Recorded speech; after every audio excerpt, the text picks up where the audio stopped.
If you ever feel like going fishing near Chicago, think again. This might look like an ordinary stretch of water, but there's something very unusual going on here. You won't find fish swimming around, or anything else really. No birds dipping in for a snack, no signs of aquatic life. And if someone accidentally falls in, they're on their own. Even lifeguards won't come to the rescue, not because they're unwilling, but because jumping in would likely get them killed. What makes this stretch of water so dangerous? In a word, electricity. Roughly 25 miles southwest of downtown Chicago lies a small town called Romeoville. Here, the Chicago Sanitary and Ship Canal has been turned into one of the strangest waterways in the United States. Deep beneath its murky surface lies a hidden defense system, rows of electrodes installed on the canal floor, designed and built by the U.S. Army Corps of Engineers. These electrodes deliver powerful pulses of 2.3 volts every 2.5 milliseconds. The result? A deadly electric field that stops nearly everything in its tracks. So, why would the U.S. government electrify a public waterway? The answer lies in an unexpected threat: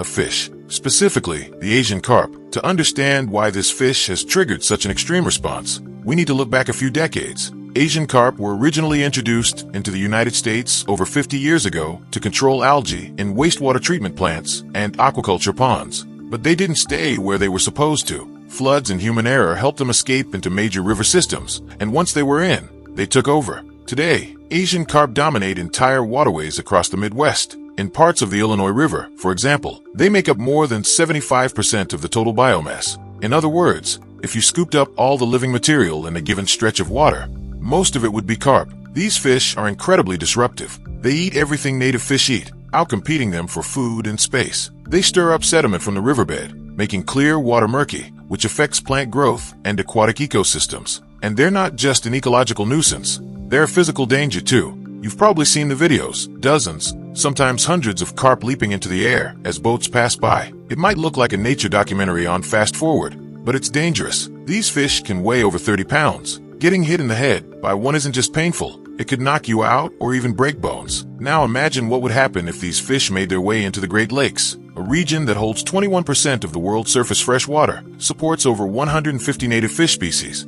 and sustains a multi-billion-dollar commercial and recreational fishing industry. That's why the U.S. government built 3 electric barriers along the Romeoville stretch of the canal. The first began operating in 2002, followed by a second in 2009, and a third in 2011. Each consists of steel electrodes embedded in the canal floor, connected to a building nearby, where the entire system is monitored and controlled. These barriers generate an electric field that discourages or incapacitates any fish trying to swim through. But they're not foolproof. For one thing, the system doesn't work 24/7 without interruptions. Maintenance or malfunctions sometimes require the electricity to be turned off. And while these shutdowns are temporary, they're long enough for opportunistic carp or any invasive species to potentially slip through. In 2009, fearing a possible breach, officials poisoned nearly a 6-mile stretch of the canal beyond the barriers. The result? Thousands of dead fish, and only one confirmed Asian carp. It was a relief at the time, but soon after, DNA testing began revealing troubling signs. Traces of Asian carp genetic material north of the barriers, closer and closer to Lake Michigan. Then came the bombshell. In 2022, a live Asian carp was captured just 7 miles from Lake Michigan. It had somehow made it past, not just the electric barriers, but also an unfinished secondary line of defense, the Brandon Road Interbasin Project, a massive infrastructure effort designed to be the final buffer before the Great Lakes. The discovery triggered alarm bells across multiple states. Illinois and Michigan quickly funneled $14 million in emergency funds to speed up construction. The total cost of the Brandon Road project is expected to exceed $1.2 billion, with completion targeted for 2029. So, what makes this new system different? Rather than relying solely on electricity, the Brandon Road Interbasin Project introduces a multi-layered defense strategy that combines technology, physics, and fish psychology. The first line of defense is a bubble curtain, a continuous stream of bubbles that creates water movement and noise. This is designed to push away fish that might be trying to ride between the tight gaps of barges, which are often pushed down the canal in long chains. Next comes a sound barrier. Underwater speakers emit noises at specific frequencies that are highly unpleasant to carp. Research shows that more than 99.5% of carp turn away when exposed to these sounds. But if any manage to get past that, there's another bubble curtain. Think of it as reinforcement. Following that, carp must swim through a featureless concrete channel, with no rocks or structures to rest behind, and no food to be found. The current becomes even harder to fight. The message to the fish is clear: go back. Still stubborn, the final line is another electrified zone, stronger than the previous ones. This one doesn't just scare, it stuns. Once incapacitated, the fish is swept away by the current, pushed back through the very gauntlet it just passed. And if a carp miraculously survives all of this, there's a sluice gate at the end that creates a powerful backflow, flushing any remaining intruders back downstream. Until this project is fully operational in 2029, the current electric barriers at Romeoville remain the primary defense. But even they come with risks. Because of the electrification, no one is allowed to swim or rescue anyone who falls in. Signs and fences warn people to stay away, but accidents can happen. If someone falls into the canal within the electrified section, emergency services won't attempt to rescue until the person drifts at least 450 feet downstream, beyond the danger zone. It's brutal, but it's policy. The danger was made clear years ago when a barge crew accidentally created a spark by mooring with a metal rope. Thankfully, there were no explosive materials aboard. Had there been, the result could have been catastrophic. But despite the grim nature of this waterway, some people have found a more hands-on way to fight the carp invasion by catching them. Every year, particularly along the Illinois River, tournaments are held to capture as many Asian carp as possible, not with fishing rods, but with nets. During these events, boaters zoom along the river, and thousands of carp leap into the air. It's chaotic, dangerous, and weirdly exhilarating. Helmets are strongly recommended. In 2018, one such tournament attracted competitors from around the world, and more than 5,300 carp were caught in a single day. It's fun, but also useful. Every fish caught means one less threat to the Great Lakes. Outside of tournaments, there's been a major push to remove carp commercially. Between 2021 and 2022, Kentucky alone removed over 6 million pounds of invasive carp. And since 2019, more than 10 million pounds have been pulled from the Illinois River. Some of the newer capture methods are remarkably efficient. In one test in Kentucky, a specially designed sound and light trap helped collect 27,000 pounds of carp in just 4 hours, with minimal bycatch. Another method involves mobile electric fishing boats. These boats create localized electric fields that temporarily paralyze carp. The stunned fish float to the surface, where they're collected for tagging, study, or disposal. This method is particularly helpful for scientists who are still learning about carp behavior and biology. Which brings us to a surprising twist. Asian carp are edible. In fact, the Illinois Department of Natural Resources has launched marketing campaigns to rebrand and promote them as a tasty, sustainable food option. It's too early to tell if the public will embrace carp as the next big culinary trend, but early sales have already exceeded expectations. Meanwhile, scientists are working on longer-term solutions.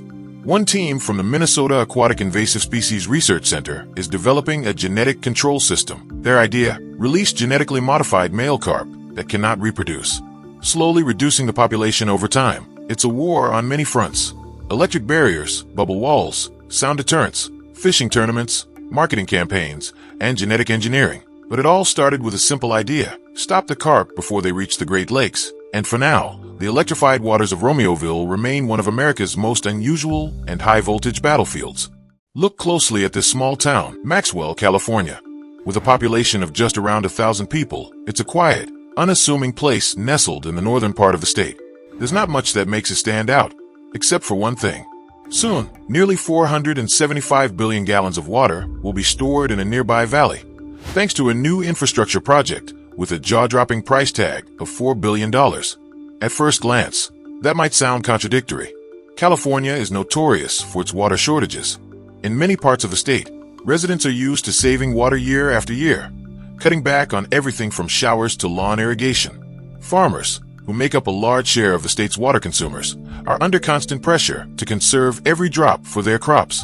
With such a strong emphasis on conservation and such tight regulations on water usage, how does building a massive new reservoir, one that releases a huge volume of water into a drought-prone region? Surprisingly, this is California's strategy to fight back against its increasingly unpredictable water future.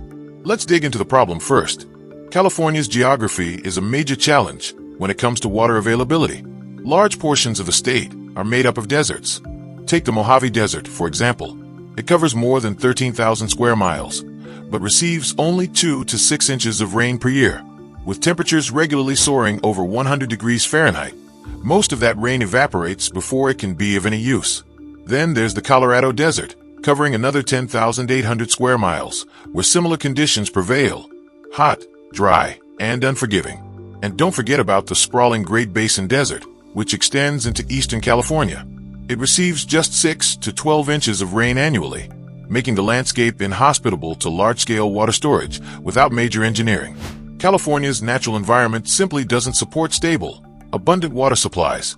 But the situation gets even worse when you factor in the drought cycles.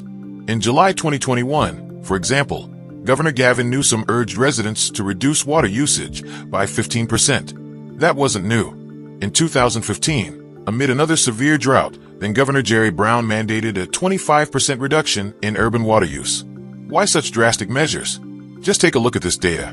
Between 2014 and 2017, about 60% of California was experiencing what experts called exceptional drought. And nearly the entire state faced drought conditions of some level. After a short recovery, yet another drought hit in 2020, stretching well into 2023. It's a vicious cycle.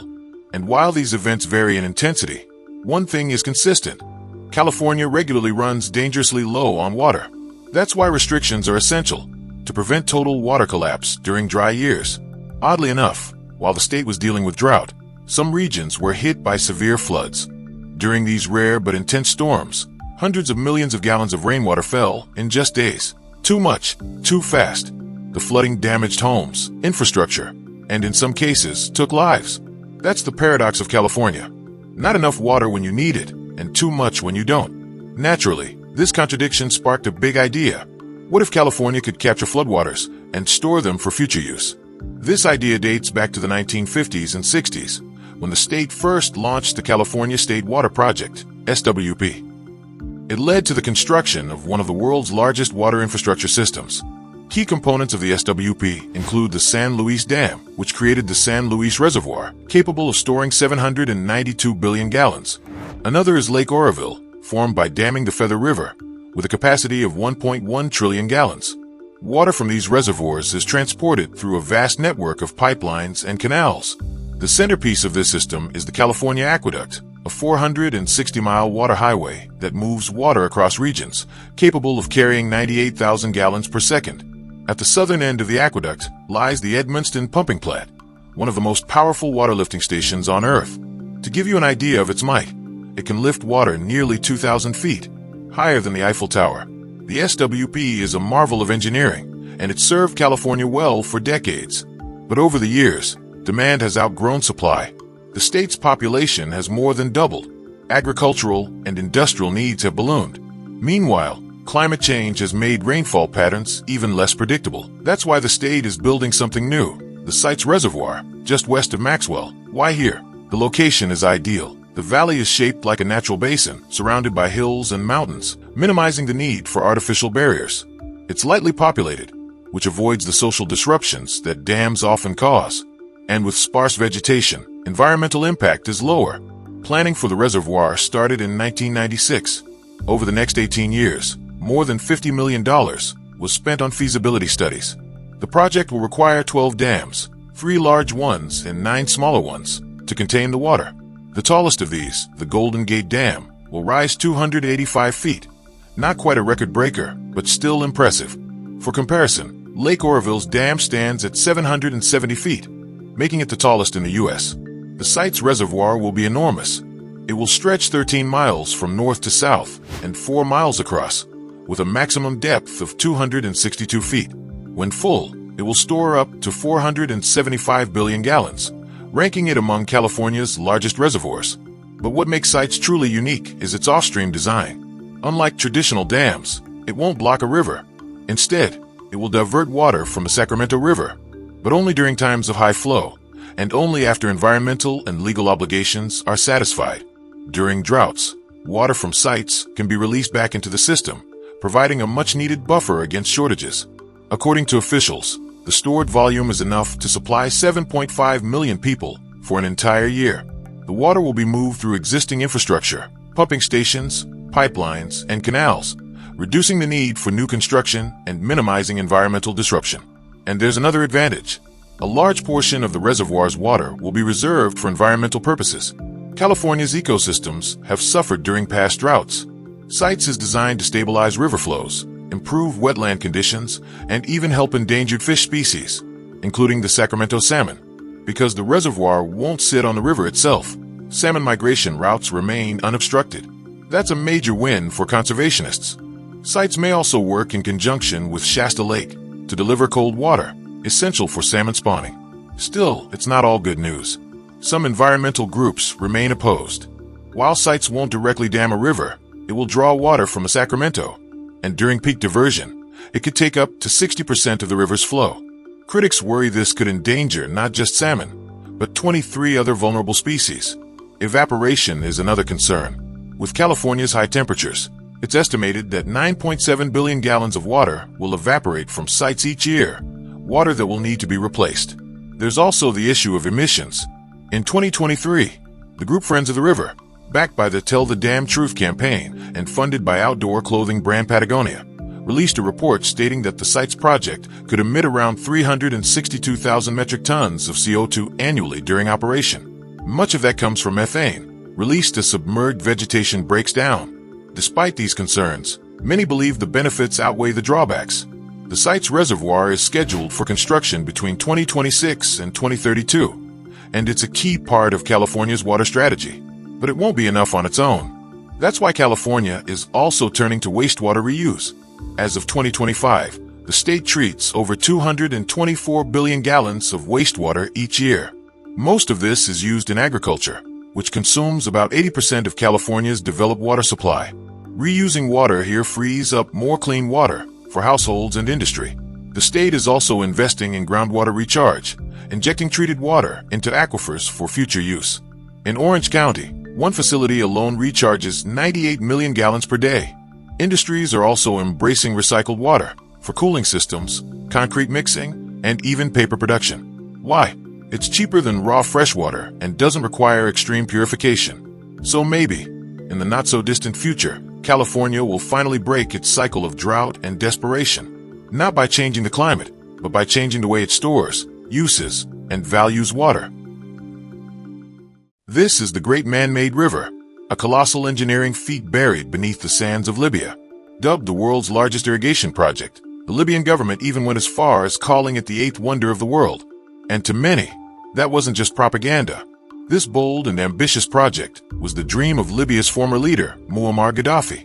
His vision, to turn Libya's arid desert into fertile land as green as the Libyan flag during his regime, a completely green banner representing the Libyan Jamahiriya. But how close did they come to realizing that dream? How was this river built beneath the desert? And what has become of it today? Let's dive into the story of a river without a drop of surface water, a megaproject born out of desperation, vision, and oil money. Let's begin with the geographic reality of Libya. It's a country located in North Africa, with its entire northern edge lining the Mediterranean Sea. But beyond that narrow coastal strip lies a vast and unforgiving landscape, the Sahara Desert. In fact, about 90% of Libya's land area is desert, and half of it is classified as sand desert, a literal sea of sand dunes and rock. Libya's biggest geographical disadvantage is its lack of freshwater resources. There are no permanent rivers or lakes to speak of. Instead, it has wadis, dry riverbeds that occasionally fill with water after rare rainstorms, only to evaporate quickly. These conditions make Libya one of the driest nations on Earth. Most of the country's rainfall is concentrated in a tiny sliver along the coast, which makes up less than 5% of Libya's total area. Even there, average annual rainfall is just around 4 inches. In the interior, rain is practically non-existent, falling in brief, heavy showers at the end of winter and early spring. That's it. Unsurprisingly, most of the population clusters in cities along the coast, where water is at least somewhat available. According to data from 2020, nearly 80% of Libyans lived in urban areas, roughly 5.4 million people out of a total population of 6.8 million. In rural regions, people survive in small pockets, mainly around oases, using traditional irrigation methods for farming. But water access remains a constant struggle. Water scarcity is a well-known crisis in the Middle East and North Africa. The reasons are many: scorching temperatures, high evaporation rates, limited rainfall, and a growing population. Libya is a textbook example. In fact, the World Resources Institute ranks Libya as the 6th most water-stressed country on the planet. Back in the 1960s, Libya began experimenting with desalination, removing salt from seawater to make it drinkable. But it was an expensive and limited effort. Then, In 1969, everything changed. Muammar Gaddafi seized power in a military coup, and soon, his administration began eyeing a much grander solution, the Great Man-Made River Project. Interestingly, Libya's water woes actually predate Gaddafi. During the 1930s, under Italian colonial rule, water shortages were already a major issue. But back then, Libya lacked the money, manpower, and technology to tackle such a challenge. That all changed in the 1950s, when oil exploration began in earnest. In 1953, while drilling for oil in southern Libya, foreign companies made an unexpected discovery. Not only did they strike large oil reserves, they also tapped into massive underground reservoirs of fresh water. It was like hitting the jackpot twice. Further studies revealed that this water came from the Nubian sandstone aquifer system, one of the largest fossil aquifers in the world. This ancient groundwater is believed to be between 10,000 and 1 million years old, formed back when the Sahara was a much greener, wetter region. Over millennia, this water became trapped deep underground beneath thick layers of sandstone. The aquifer stretches beneath 4 countries: Libya, Chad, Sudan, and Egypt, covering an astonishing 770,000 square miles. It's estimated to contain around 39 quadrillion gallons of water. That's an almost incomprehensible amount. At first, the Libyan government considered using this water for large-scale desert agriculture. But by the early 1980s, the strategy shifted. A new plan emerged. Instead of trying to farm in the desert, why not transport the water to the densely populated coast? It seemed far more feasible than investing in costly desalination plants that the country couldn't afford to operate or maintain. The coastal aquifers, especially around Tripoli, were also becoming increasingly salty and polluted due to overuse. Meanwhile, a giant reservoir of pristine freshwater lay untouched in the desert interior. The only problem? No one lived near it. The water had to be brought hundreds of miles across harsh, empty terrain. Thus, the Great Man-Made River Project was born. Despite its name, it's not a river at all, but an immense network of underground pipes, aqueducts, reservoirs, and pumping stations designed to move water from the heart of the desert to Libya's cities and farmlands along the Mediterranean coast. But building such a river was no small feat. Construction was divided into multiple phases. The idea was to drill deep wells, some over 1,600 feet into the ground, tap into the aquifer, and then transport the water through a massive system of pipes. By the time it's completed, the network is expected to span over 2,500 miles, with a capacity of more than 1.6 billion gallons per day. In 1984, Gaddafi officially launched the project and laid the foundation stone near the Sarir Aquifer in eastern Libya. The first phase of the project, known as GMR-1, was focused on 2 fields, Tazerbo and Sarir. Hundreds of deep wells were drilled, and the water was pumped through twin pipelines to Ojdabia, where it was stored in large reservoirs. From there, it was distributed to the coastal cities of Benghazi and Sirte. By 1991, Phase 1 was complete. It consisted of a 990-mile-long double pipeline capable of transporting 528 million gallons of water per day. To build it, engineers installed a staggering 250,000 sections of reinforced concrete pipe, each 13 feet wide and 23 feet long. These were the largest precast concrete pipes ever made at the time, manufactured at 2 giant plants inside Libya using steel-reinforced, pre-stressed concrete. The pipes were placed into 23-foot deep trenches using custom-designed cranes and bulldozers. Each joint was sealed with heavy-duty rubber gaskets and cement grout before being buried. The construction also included massive reservoirs. For instance, one reservoir near Ojdabia spans over 3,300 feet in diameter and holds more than 6 billion gallons of water, essentially a man-made lake. The numbers are jaw-dropping. Over 5 million tons of cement were used, enough to build 20 Great Pyramids of Giza. The amount of steel wire used in the pipe reinforcement could encircle the Earth 280 times. Just to appreciate the scale, consider this. Libya even built a monument out of one of these pipe segments to showcase the size of a single piece. Following the success of Phase 1, the second major section, GMR-2, was launched in western Libya. Its goal was to supply water to the capital, Tripoli. Phase 2 began delivering water in 1996, pulling from wells in the Jabal Assa area. Additional phases were planned to connect other regions of the country, with the long-term vision of supplying water for agriculture, domestic use, and eventually industry. Water from the Great Man-Made River was intended to revolutionize farming in Libya. In theory, it would irrigate thousands of acres of land, boost food security, and reduce reliance on imports. And for a time, it seemed to be working. But the project wasn't without criticism. Many scientists warned that fossil water is a non-renewable resource. Once it's used up, it's gone forever.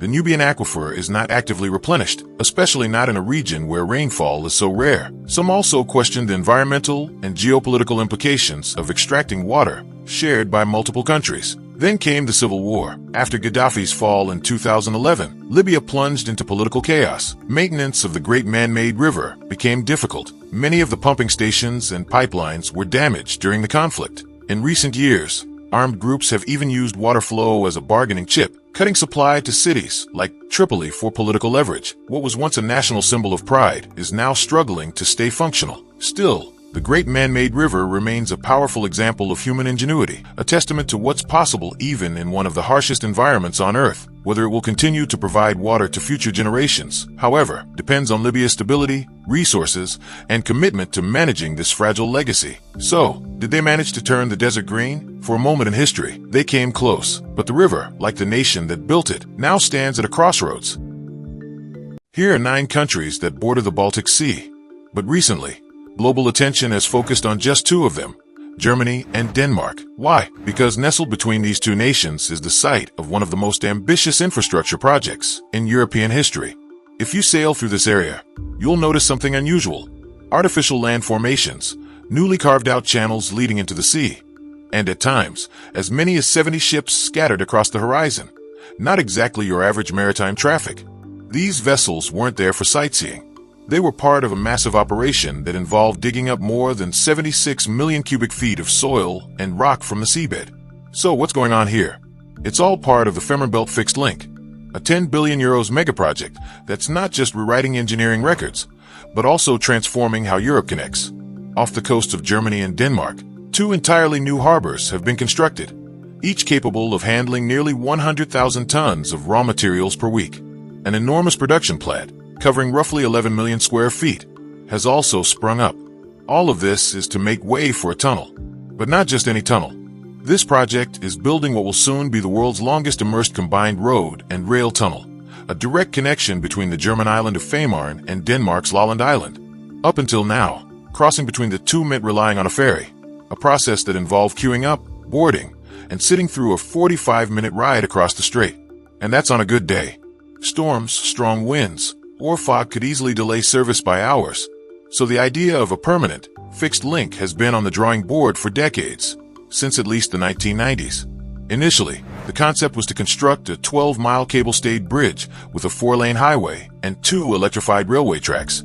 The design was dramatic, featuring 4 giant pylons, each nearly 920 feet tall, and 3 central spans, each stretching 2,375 feet. If built, it would have set world records for the longest spans on a combined road-rail bridge. Construction was supposed to begin with the goal of opening in 2018. The Danish company Fehmarn AS was awarded the contract to develop the project. But then came a major pivot. In 2010, after extensive studies and engineering assessments, Fehmarn AOS concluded that a tunnel would be the better option. The reason? Fewer technical risks and a more predictable construction process. The seabed's geology, with its challenging mix of soft clay and hard limestone, made the bridge option far more complex and risky. Plus, the cost difference between the bridge and the tunnel was surprisingly small, 5.2 billion versus 5.5 billion euros. Construction time wasn't drastically different either, 5.9 years for the bridge versus 6.5 years for the tunnel. So the plan shifted. The tunnel became the official design. The tunnel, once complete, will stretch 11 miles, about 18 kilometers, and carry both road and rail traffic. It will consist of 2 double-lane motorways, 2 electrified railway tracks, and a service tunnel in the center. To support such a massive structure, construction had to start not just with digging, but with building the facilities required to produce and transport the enormous materials needed. That's where the gigantic manufacturing plant comes in. Built near the Danish town of Rødbyhavn on Lolland, this facility is the largest of its kind in the world. Inside, 6 production lines churn out the precast concrete elements that will form the tunnel. Each segment is a monster in its own right, 712 feet long, 131 feet wide, and 33 feet high, and they weigh a staggering 73,500 tons, just shy of a fully loaded cruise ship. In total, 79 of these standard tunnel segments will be needed. On top of that, special segments will be created to house technical equipment and emergency access systems. And since transporting these massive tunnel elements from distant locations would be logistically impossible and prohibitively expensive, the production plant was strategically built just a few miles from the actual tunnel site. Even the harbors were purpose-built to receive raw materials like gravel, sand, cement, and steel, capable of handling tens of thousands of tons weekly. The German side at Puttgarden also got its own smaller port to support the construction effort. By 2024, dredging operations were in full swing. Ships of every kind filled the Fehmarnbelt: cutter suction dredgers, trailing suction hopper dredgers, and specialized stone clearance vessels. Their mission was to dig an 11-mile trench between Fehmarn and Lolland. The trench measured up to 164 feet wide and almost 50 feet deep. The seabed's natural conditions were tough, ranging from soft clay to hard limestone, but the specialized fleet handled it all. Rather than dumping the excavated material, engineers decided to reuse it. The soil and rock were transported to a designated area off Rodbyhaven to create 741 acres of new land. This reclaimed land will eventually become a mix of natural habitat and recreational zones, complete with beaches, parks, and trails. With the trench now complete and reinforced with gravel, the next monumental step begins: laying down the tunnel sections. Entrances to the tunnel have already been constructed on both Lolland and Fehmarn. These massive portals serve as gateways for the submerged structure that will rest beneath the sea. Transporting and positioning each tunnel section is no small task. Each segment will be attached to floating pontoons, then guided into place by tugboats. This delicate process, known as immersion, won't be done remotely. It will be operated from a control room located on one of the pontoons. A team of 22 people will oversee the process, using high-precision underwater cameras and positioning systems to guide the section into the trench with an accuracy margin of just half an inch. Once each section is perfectly placed, large rubber gaskets, engineered to last 120 years, will be installed between them to ensure watertight seals. Then, layers of soil will be placed back over the entire tunnel, burying it beneath the seabed. In the end, this will be a tunnel that is both underwater and underground. But if installing just one tunnel segment takes up to 40 hours, how long will the whole project take to complete? That's the million-euro question. When plans were first floated in 2012, the goal was to open the tunnel by 2021. A few years later, the date was pushed to 2024, then 2028. Finally, in 2020, the official opening date was set for 2029. Many are eagerly awaiting that year because the benefits of this tunnel will be enormous. Travel time will be slashed dramatically. What is currently a 45-minute ferry ride will become a 10-minute drive through a modern tunnel. Even better, high-speed trains will cross the same route in just 7 minutes, reaching speeds of up to 124 miles per hour. Zoom out on the map, and the bigger picture becomes clear. The tunnel isn't just about connecting Fehmarn and Lolland. It's about reshaping transportation across Northern Europe. Once completed, it will create a direct link between Scandinavia and Central Europe. Freight trucks, passenger vehicles, and trains will be able to travel seamlessly from Copenhagen all the way to Hamburg, reducing congestion, cutting emissions, and boosting economic ties. It will also strengthen the Trans-European Transport Network, TEN-T, the EU's plan for integrating infrastructure across member states. In short, the Fehmarnbelt Tunnel is more than a regional project. It's a continental game-changer, and it's breaking records along the way. When finished, it will hold the title for the world's longest immersed tunnel, the longest combined road and rail tunnel, the longest underwater road tunnel, and the second deepest underwater concrete tunnel ever built. It's not just a feat of engineering, it's a symbol of ambition, collaboration, and the future of European connectivity. From blueprint to reality, the Fehmarnbelt Fixed Link is a marvel in motion. And as the countdown to 2029 continues, it's already shaping up to be one of the defining infrastructure projects of our era.